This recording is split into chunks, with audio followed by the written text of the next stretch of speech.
제주 제2공항 건설을 공식화하는 정부의 기본계획 고시가 예상보다 늦어지면서 그 배경에 관심이 쏠리고 있는데요.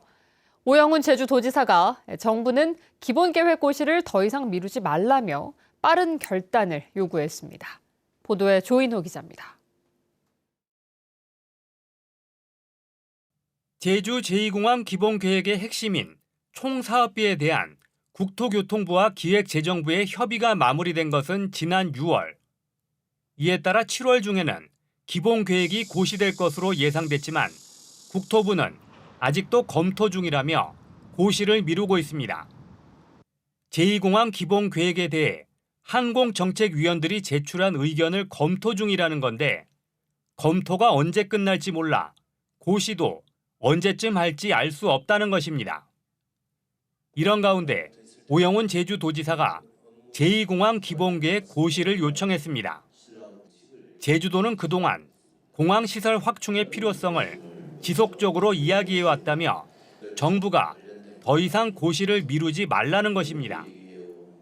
빠른 결단과 고시 절차를 이행해 주시기 바랍니다. 오 지사는 지난달 제2공항 기본계획 고시를 윤석열 대통령에게 직접 건의했고 국토부 장관과 정무수석에게도 요청했었다고 설명했습니다.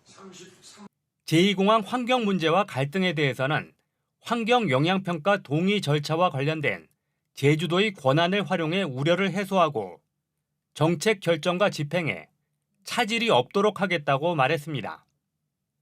한편 국민의힘 제주도당은 제2공항을 적극 유치해 조속히 건설해야 한다며 오영훈 도정과 민주당도 적극적으로 나서라는 현수막을 도내 30개 교차로에 걸었습니다. 국민의힘 제주도당 당직자들은 모레 오영훈 지사와 면담을 갖고 제2공항 건설에 적극적으로 협조해달라고 요청할 예정입니다. 반면 제주를 방문한 정의당 권영국 대표는 제2공항 건설을 원점에서 재검토해야 한다며 오영훈 지사는 주민투표를 실시하라는 도민들의 목소리에 귀를 기울이라고 요구했습니다.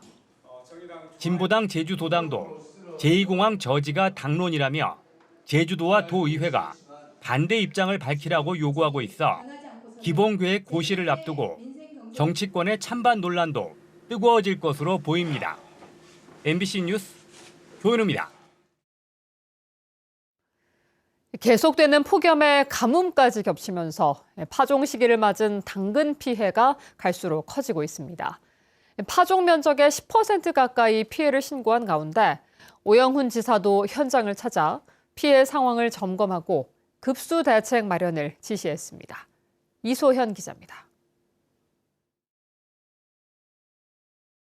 지난달 중순에 파종한 당근밭. 푸른 싹은 온데간데 없고 바닥은 쩍쩍 금이 갔습니다. 폭염과 가뭄으로 싹이 돋질 않아 밭을 갈아엎어야 하는 상황입니다. 계속 급수 탑에 가가지고 물을 하루에 한 20번씩 지나가지고 농가에 뿌리고 있는데 그래도 발화가 안 돼요. 현재 구자읍 행원리의 토양 수분 상태는 354kPa로 수분 부족인 초기 가뭄 상태. 씨앗 발화에 필요한 적정 수분에 비해 10분의 1 정도에 그치는 데다 폭염까지 더해지며 씨앗들이 싹을 틔우지 못하고 있습니다. 예년에는 이 시기 이 지역의 당근 발화율이 70%를 넘었는데요. 하지만 폭염이 장기화되면서 당근 발화율은 20%에도 미치지 못하고 있습니다. 강수량 부족에 구자읍 일대 8개 마을에는 10톤짜리 이동 물탱크 16개가 긴급 설치됐지만 턱없이 부족합니다. 재판이 계속 당근은 계속 갈아가지 물은 있는 당근도 주고 없는 당근 지금 간 당근도 주고 하니까 너무 힘들어. 파종이 시작된 지난달 25일 이후 지금까지 비가 온 날은 단 이틀뿐. 이번 달 들어서는 단 하루도 없습니다. 당근 피해가 현실화될 우려가 커지는 상황. 제주도의 긴급 현장 점검에서 농민들은 근본적인 대책 마련을 요구했습니다. 농업용수 관들이 노후도 됐고 또한 관 사이즈가 너무 적다 보니까 물이 내려와가지고 그 농가마다 공급되는 게 제대로 되질 않고 있습니다. 월정에서 지금 물난리가 나는데 월정 마을 하나도 없고 그럼 이걸 행원이나 한동강 없어. 제주도는 일단 2028년 완공 목표인 농업용수 통합 광역 사업을 앞당겨 점점 심해지는 기후변화에 대응하겠다는 방안을 내놨습니다. 1년이라도 더 앞당긴다 이런 생각을 좀 해서 예산을 좀 더 추가 투입해서 그걸 땡겨보자는 거죠. 올해 제주 지역 당근 재배 면적은 1,300헥타르. 이 가운데 910헥타르가 파종을 마친 가운데 10%에 달하는 87헥타르가 벌써 폭염과 가뭄 피해를 입었습니다. 당분간 폭염과 가뭄이 더 이어질 것으로 예상되는 데다 올해부터는 재해보험 가입도 까다로워져 폭염과 가뭄을 나는 농민들의 마음은 더 타들어가고 있습니다. MBC 뉴스 이소연입니다.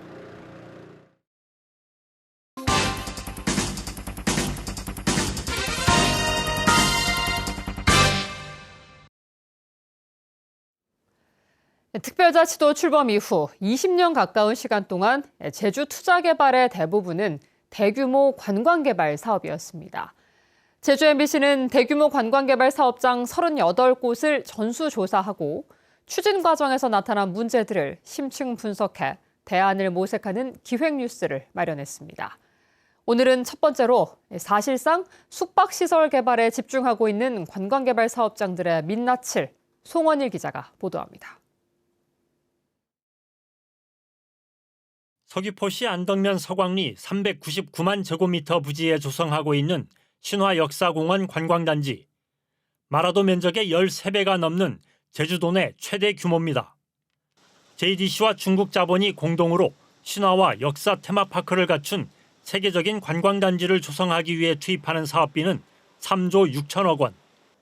그러나 2007년 착공 이후 17년이 지난 현재 모습은 대규모 숙박단지 그 자체입니다. 지금까지 중국 자본이 투자해 건설한 관광호텔 객실수는 1,700여 개. 제주도 전체 관광호텔 객실수 15,000여 개의 11%를 차지하는 규모입니다. 그러나 당초 계획했던 핵심 시설인 신화역사 테마파크는 17년째 추진되지 않고 있습니다.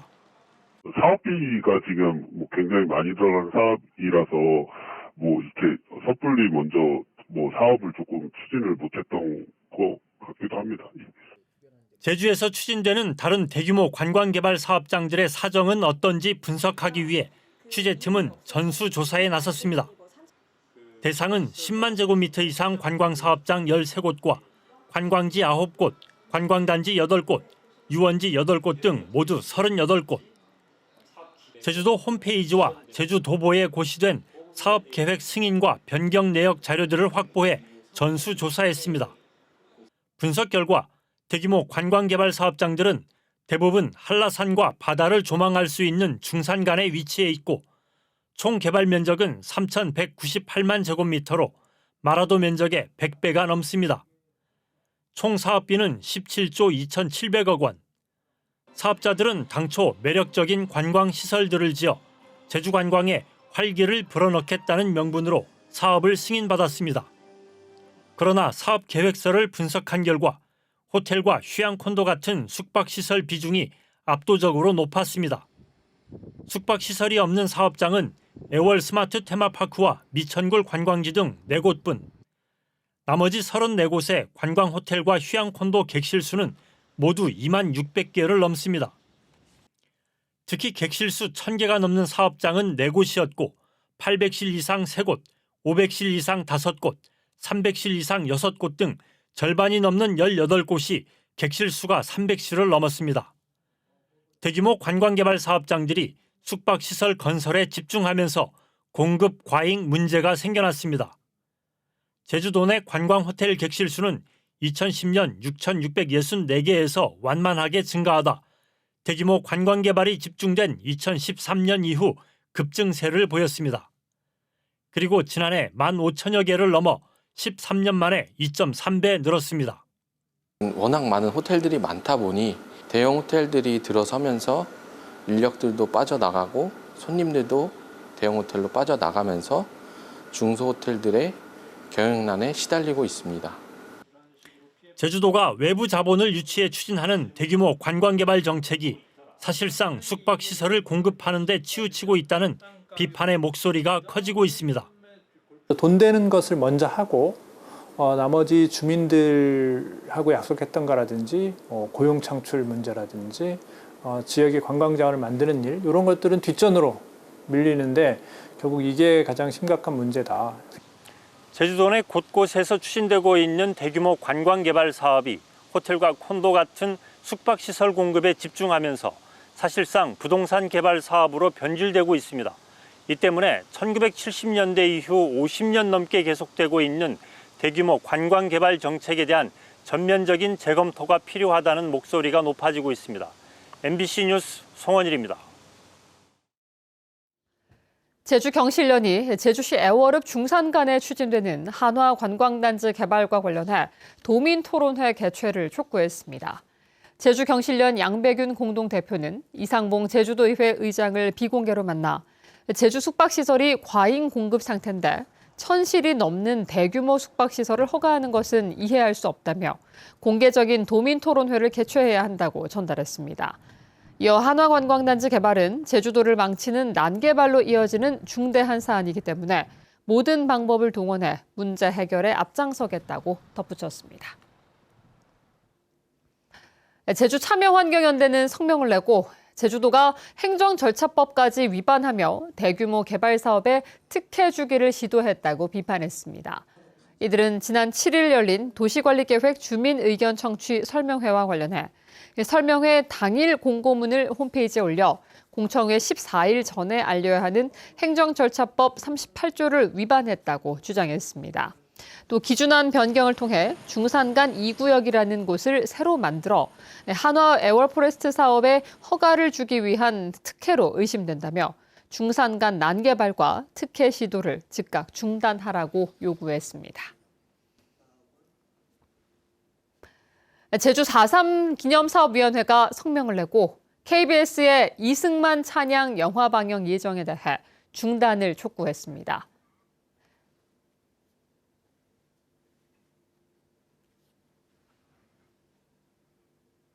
뉴스데스크 제주였습니다. 시청해주신 여러분 고맙습니다.